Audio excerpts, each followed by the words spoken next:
When you listen to Stray Kids for the first time, it feels different. The music doesn't follow the rules of pop or the precision of polished K-pop. It crashes, collides, and somehow comes together. Like a storm that knows exactly where it's going. To some, it's chaos, to others, it's liberation, and that is what makes it powerful. Stray Kids didn't invent noise music, but they made it emotional.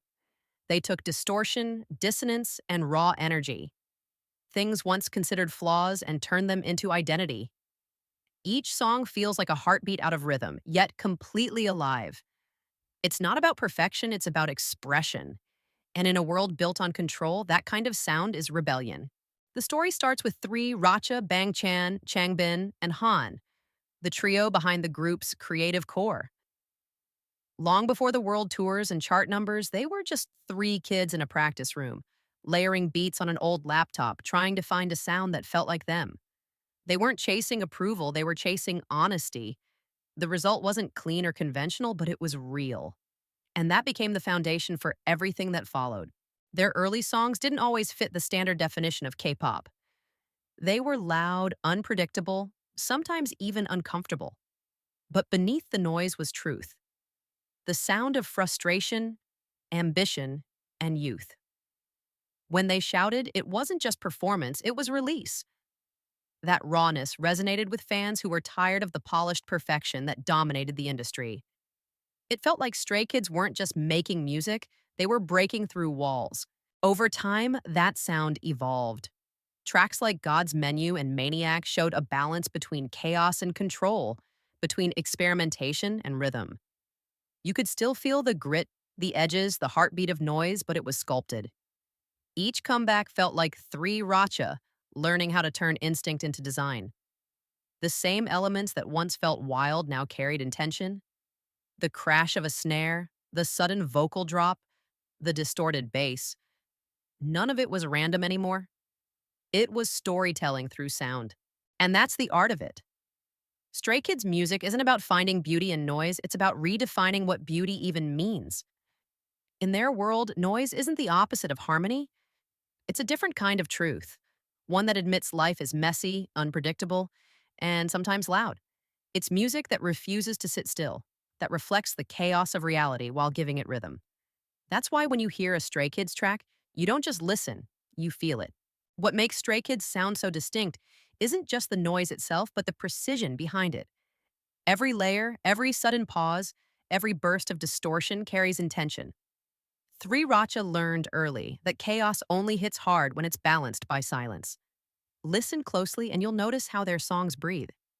Between the crashes of sound, there are moments of stillness, short, fragile spaces that make the next impact feel even more powerful. That rhythm of tension and release is what gives their music its heartbeat. Bangchan once said that producing is like building a world from scratch. And when you hear a Stray Kids track, you can tell that world is alive. The percussion feels like concrete underfoot. The synths shimmer like city lights, and the vocals cut through like wind against glass. There's architecture in the way they layer sound, solid foundations of bass and rhythm with melodies twisting above like steel beams. It's chaotic, yes, but it stands. Their approach to songwriting mirrors who they are as people. Instead of running from flaws, they amplify them. A cracking vocal isn't edited out, it's highlighted. A rough texture in a beat isn't cleaned, it's sharpened. That refusal to sanitize emotion is what makes their music human. You can hear the exhaustion in Levanter, the confidence in Thunderous, the freedom in S-Class. Each track is an emotional fingerprint, messy but sincere. And that sincerity connects more deeply than perfection ever could. Part of their magic lies in how they merge contrast. Hard rap verses meet soft vocal lines. Heavy industrial drops melt into quiet piano phrases. It's like two sides of their identity constantly in dialogue. The anger that drives them and the vulnerability that keeps them real. Instead of choosing one, they live in the tension between both. That duality is what gives their sound dimension.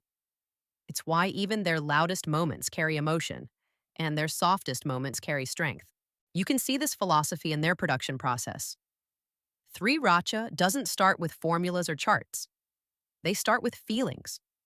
A word, a memory, a late night conversation becomes a rhythm, then a melody, then a wall of sound. It's storytelling before structure. The software, the mixing, the editing, those come later. The first thing is emotion. That's why, even as their technical skills have evolved, their music still feels instinctive. You can sense that each track began as a heartbeat before it became a song. This is why Stray Kids' sound can't be copied. Other producers can mimic the instruments, the style, even the noise, but not the reason behind it. Their chaos has meaning. It isn't designed to shock, it's designed to feel alive. And that authenticity is what listeners respond to, whether they understand Korean or not.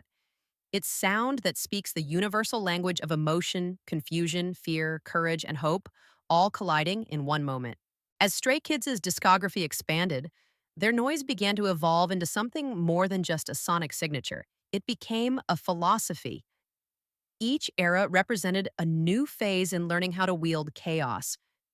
Their early projects, like I Am Not and I Am, who were built on raw emotion, youthful anger, and uncertainty. You can feel the tension in those records, the sound of a group fighting to define themselves inside a system that didn't know what to do with them yet. The distortion was their rebellion, a declaration that they refused to be shaped by expectation. By the time Miro arrived, that chaos had matured. It wasn't just shouting into the void anymore, it was marching through it. The songs carried energy, but they also carried direction. Miro, in particular, felt like a turning point. The moment when Stray Kids realized that noise could lead. The chants, the drums, the layered vocals, they were no longer fighting against something. They were fighting for something. For identity, for survival, for freedom. Then came Go Live and No ESC, where the group's confidence exploded.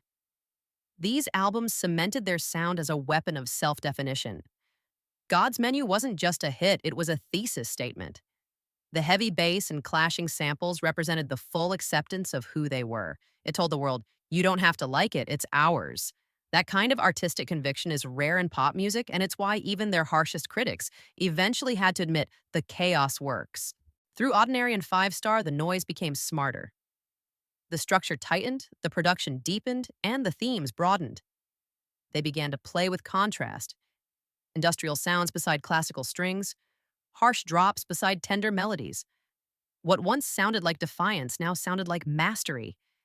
They weren't proving themselves anymore, they were enjoying the world they had built.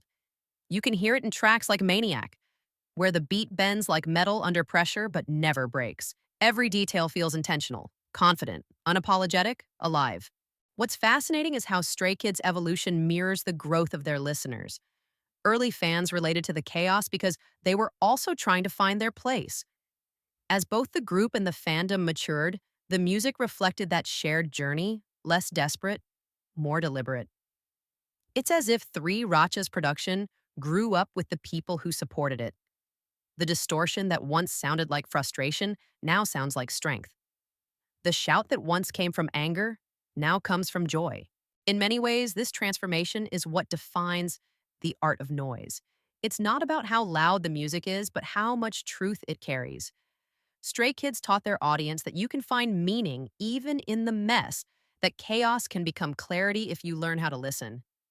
Their sound is proof that noise isn't the absence of order, it's the presence of emotion, too complex to fit neatly into silence. When Stray Kids' sound first entered the mainstream, it didn't fit. The industry was built on polish. Perfect vocals, clean melodies, glossy arrangements that made songs easy to replay. Stray Kids broke that pattern. Their music didn't fade neatly into background playlists, it demanded attention.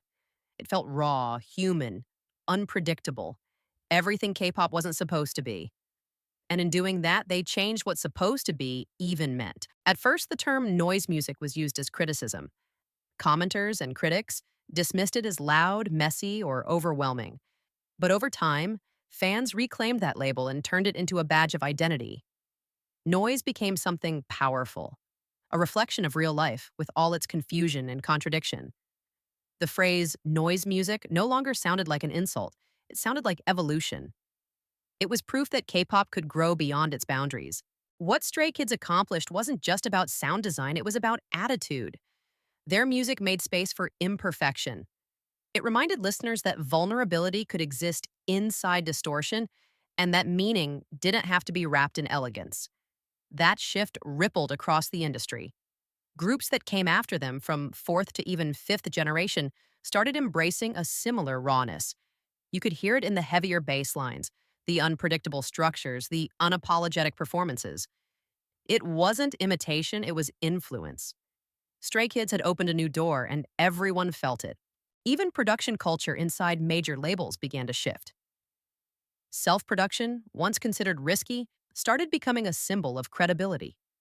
Labels began highlighting their in house writers and idol producers, understanding that fans wanted authenticity as much as they wanted perfection. The old image of an idol as a product started giving way to the new image of an idol as an artist. Stray Kids stood at the center of that transition, proof that control and creativity could coexist. Internationally, their sound also changed perceptions of K-pop. For years, Western media viewed the genre through a single lens: colorful, choreographed, and heavily produced. Stray Kids forced that narrative to expand. They brought grit to the table. Reviewers who once struggled to categorize them started calling their music experimental, avant garde, even revolutionary. Suddenly, the same energy that critics called too noisy was being celebrated as innovative. And that's the real power of the art of noise. It challenges you to listen differently. It forces you to confront the discomfort that comes with honesty. Because in a world where everything is curated and filtered, Stray Kids sound like a reminder that life isn't meant to be quiet, it's meant to be felt in all its loud, imperfect glory. Their influence isn't just musical, it's emotional. They didn't just redefine sound, they redefined courage: the courage to be loud, to be messy, to be real. And once that courage took root, it spread across borders, across generations, across an entire genre that now sounds a little freer because of them. In the end, the art of noise isn't just about sound, it's about truth. Stray Kids didn't build their legacy by being perfect, they built it by being honest. Every distorted beat, every uneven breath, every shouted lyric carries a piece of that honesty. Their music reminds you that beauty doesn't always whisper, sometimes it screams. And sometimes that scream is exactly what the world needs to hear. What makes their noise timeless is that it speaks to something universal: the need to be heard even when words aren't enough. It's the sound of trying, of stumbling forward, of refusing to give up when everything around you says to quiet down. That's why, years from now, when people talk about this era of K-pop, they won't just remember the choreography or the records broken. They'll remember the noise, the beautiful, chaotic, fearless noise that dared to sound human. Because Stray Kids didn't just create a new kind of music, they created a new way to feel it. They turned distortion into language, rhythm into rebellion, and imperfection into art. And in doing so, they taught an entire generation that being loud, being different, and being real can be the most powerful harmony of all.